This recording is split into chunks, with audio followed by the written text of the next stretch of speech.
90% keuntungan nikel adalah kalau dijadikan baterai, dan itu strategi Tiongkok. Sementara kita dapat taiknya Tiongkok. Sudah sejak 4 tahun lalu kita berjuang mengingatkan bahayanya tambang nikel di Sulawesi karena tidak menghasilkan keuntungan apapun buat Indonesia.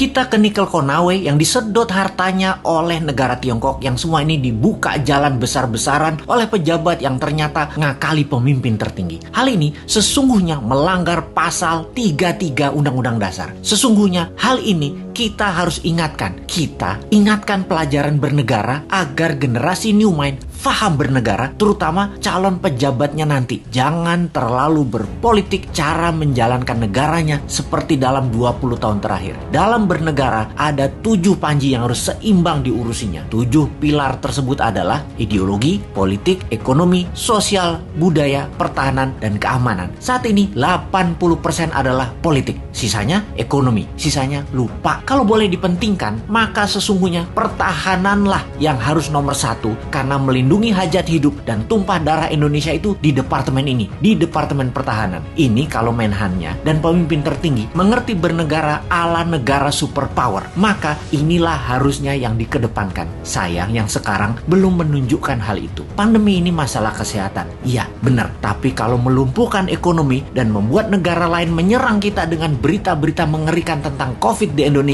dan pemerintah saat ini tidak mengcounternya, ini menunjukkan lemahnya hubungan internasional dan pertahanan luar negeri Indonesia. Tidak ada counter propaganda di luar negerinya. Berita Indonesia demikian parahnya di luar negeri. Seakan pandemi di Indonesia itu paling parah, lebih parah dari India yang memapar hampir 30% manusia di India. Sementara di Indonesia itu hanya 10%-nya India, tapi citranya di luar negeri lebih parah. Itu saja contoh bagaimana bernegara Indonesia itu jago kandang, dan ini berbahaya. Itu nanti oleh New Mind tidak boleh terjadi lagi. Represif menekan itu jangan ke rakyat, tapi negara lain yang merugikan kita itu yang ditekan. Kembali ke negara berdaulat dan pejabatnya faham bernegara, maka setiap langkah harus menguntungkan masyarakat adalah wajib, serta melindungi tumpah darah Indonesia itu adalah wajib. Lalu kita semua tahu apa yang namanya nation interest. Setiap negara punya tujuan bernegaranya. Demikian juga negara besar seperti Tiongkok. Negara ini mau menantang Amerika sebagai New World Order, sebagai sheriffnya dunia. Di kampanyenya mereka selalu manis, tidak mau perang tapi maunya dagang. Dan ternyata dagangnya selalu menguntungkan Tiongkok lebih banyak dan mengambil bahan baku negara lain. Tetapi propagandanya manis, Tiongkok mau bantu, Tiongkok bantu. Sungguh, kalau negara mau menjadi negara superpower, maka negara tersebut harus ada yang didominasi. Makanya Tiongkok yang telah mendominasi perdagangan dunia, mendominasi distribusi dunia, mendominasi produk murah, mau mendominasi energi yang namanya baterai. Untuk mendominasi baterai, mereka perlu nikel. Untuk itu,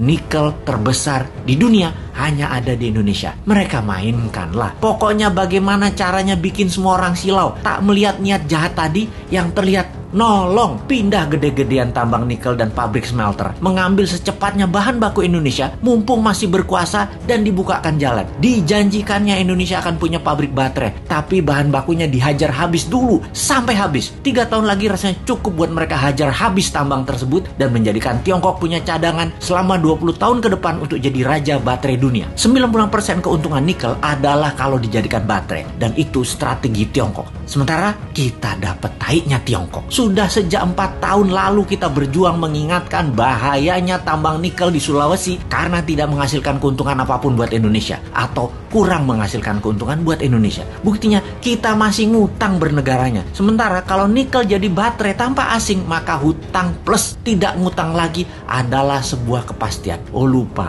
doktrin di kepala para pejabat Indonesia saat ini kan Indonesia tidak mampu berdiri sendiri tanpa asing. Wahai pejabat, realistiklah. Kalau nikel tambangnya membuat kita kaya, saat ini kita nggak ngutang lagi sekarang. Tetapi mengapa masih ngutang?